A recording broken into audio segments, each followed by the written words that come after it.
C'est ça. Ça va être long cette interview.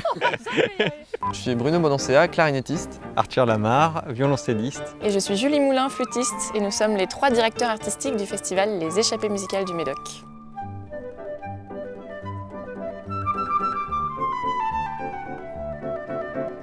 À la fin des années 2000, nous donnions des concerts durant l'été dans l'église Saint-Saturnin de Légadan. Et donc un jour, on a découvert complètement fortuitement qu'ils avaient joué quelques semaines avant que je vienne jouer avec des amis. On s'est dit, bien, ce serait quand même chouette déjà de se réunir pour essayer de faire un concert ensemble. Et ensuite, l'idée d'essayer de développer ce concert sous la forme d'un festival a germé et a pris forme pour la première édition en 2016 des Échappées musicales du Médoc.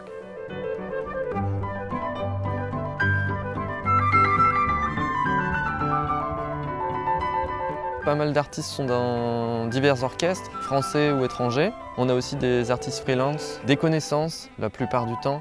On cherche simplement des gens qui soient hyper sympas et qui jouent bien.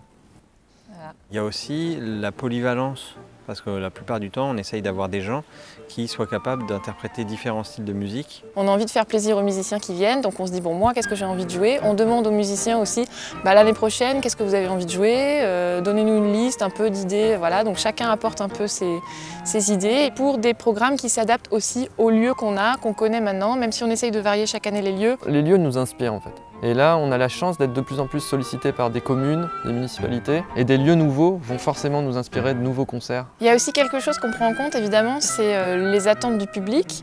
Et au début, on était un tout petit peu prudent. On se disait, bon, il faut peut-être pas qu'on propose des choses trop contemporaines ou trop inconnues. Puis au fil des années, on a installé une sorte de confiance.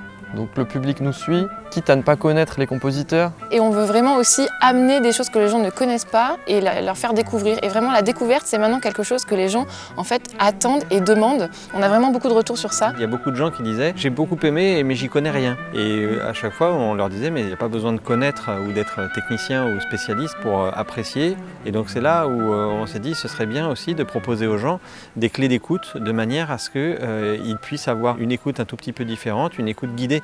Dans ce cas-là, ça va aider les spectateurs à remarquer des détails qu'ils n'auraient pas forcément eu l'idée d'entendre. Ce qu'on peut espérer, c'est que finalement, le contexte post-pandémie permette au festival de continuer à se développer. Et puis se renouveler au niveau de ce qu'on propose, sans forcément devenir énorme, parce que ça a toujours ça, je pense qu'on était assez clair depuis le début. On ne veut pas devenir un gros festival, en fait, c'est ça qui forge notre identité aussi, qu'on soit un petit festival à taille humaine. C'est ça que les gens apprécient chez nous, le côté familial, le côté convivial. Du coup, si ça devient trop énorme, c'est difficile à garder, donc c'est pas forcément en grossissant qu'on va évoluer, mais c'est en se renouvelant, quoi.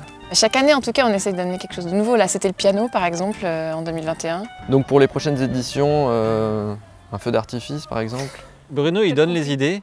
Julie, elle dit ça va être compliqué à organiser. Et moi, je dis ça va coûter trop cher. C'est souvent comme ça que ça se passe. Et après, on arrive à trouver un terrain d'entente. À la fin, on est assez complémentaires.